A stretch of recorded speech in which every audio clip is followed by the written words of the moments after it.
So you're interviewing British Fight sponsored athlete Jason Cooledge ahead of his fight on Cage Warriors 69. Hello.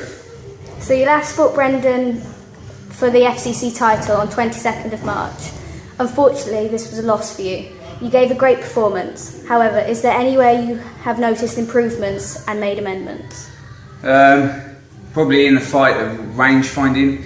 I tried to fight like long distance, maybe a little bit of two counter punchy in the first round, and the second round, third round, I thought I clearly won the fight because I got stuck in and turned into a bit of a brawl. So I've been working on my inside boxing. Obviously, Brad Wheeler's a little bit longer than me, so I need to get inside and punch him in the face.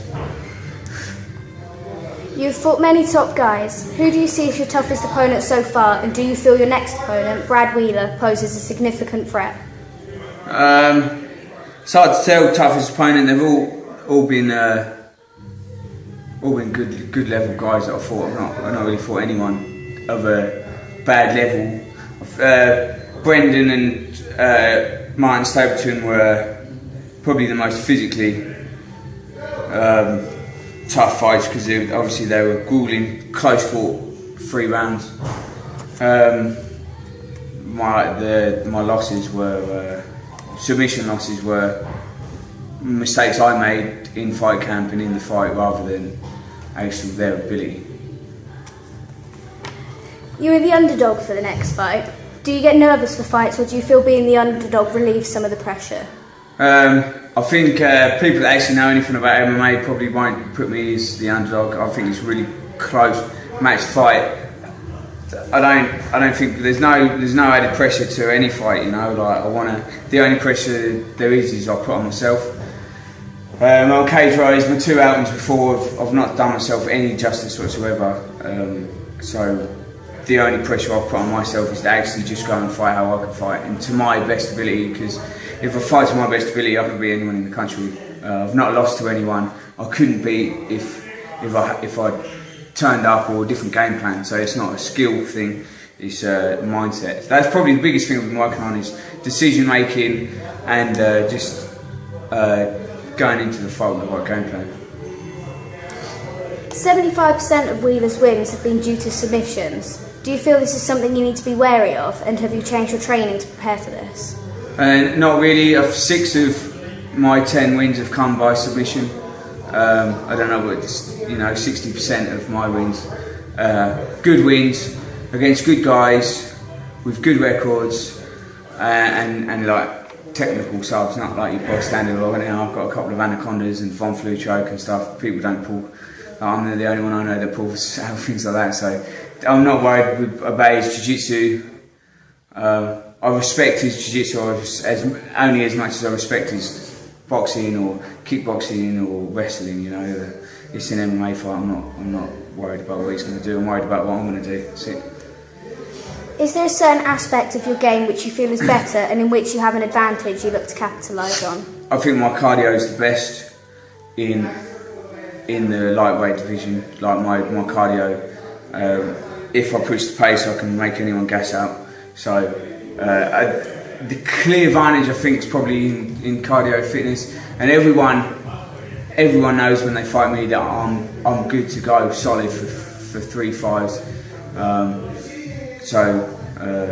But other than that, I'm a good wrestler, good striker, good jiu-jitsu. So I'm sure if the opportunity comes anywhere, I would have the skills to finish it on the feet or on the floor. Have you studied your opponent to help you decide your game plan, or do you like to go into a fight with an open mind and do what you feel comfortable doing?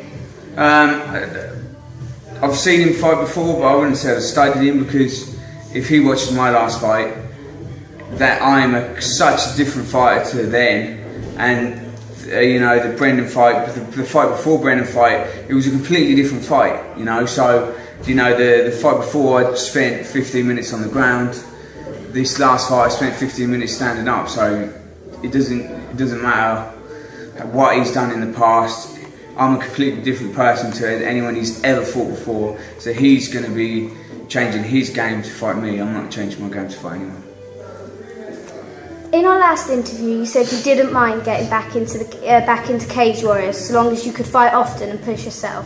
However, now that the fight has been confirmed, are you glad to be signed back to the UK's #1 MMA organisation?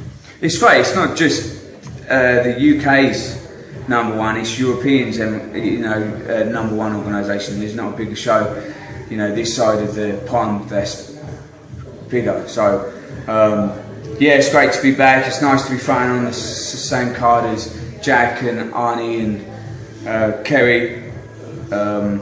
And like I say, they are the best, and if they can keep me fighting active against good opponents, then I'll be happy to keep fighting for them. Everyone down the gym must be buzzing with excitement so close to this historic event, Cage Warriors Super Saturday. How would you describe the atmosphere of the gym? It's really good. Everyone's happy. Everyone's fighting. Like, they've got a load of pro guys fighting on BCMMA today, and then there's 4 of us fighting on Cage Warriors Super Saturday. Everyone's excited. The weather's nice. Training's going good. Everyone's peaking at the same time. Absolute beasts of sparring, and everyone's on the mat. And of course, everyone's psyched to have a big fight show this weekend, a big fight show next weekend. We can all go out and have a party afterwards. Hopefully not cause too much trouble. How have you found the weight cut for this fight? Is the legendary Cooledge diet still in action? Oh yeah. All the double carbs and McDonald's and Burger King and KFC, love it, eating it all. Diet's going really well. I think I'm probably my leanest I've ever been a week out, which is nice. The weight's good.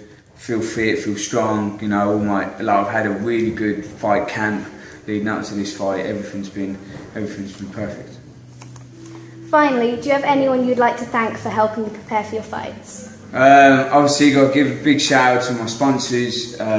British Fighter, obviously, he's always hooked me up with training gear and sorting out all my walkout tees. And he actually hooked me up with my new supplement sponsor, J1 Nutrition.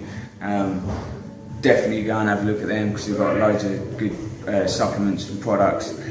Funky Gums for keeping my teeth in my head because I really like to get punched in the face. Octagon Wear and Blank MMA for hooking me up with my other training gear like gloves and tights and stuff. My main training partners, Sean, Arnie, Gonzo, Steve Wright. My coaches, Russ, who have been working a lot with my boxing coach from Champions Gym, Jack Mason, MMA coach, Lee Catlin, and Will Rayland, my strength and conditioning coach, Stuart Barlings, my Thai box coach. Do every big case, obviously because they're awesome. And Corey, thank you for doing the interview. And my wife, I suppose, because she puts up with all my mood swings and my diets and all my endless hours of training. So. Thanks for your time and all the best for Cage Warriors 69. Thank you.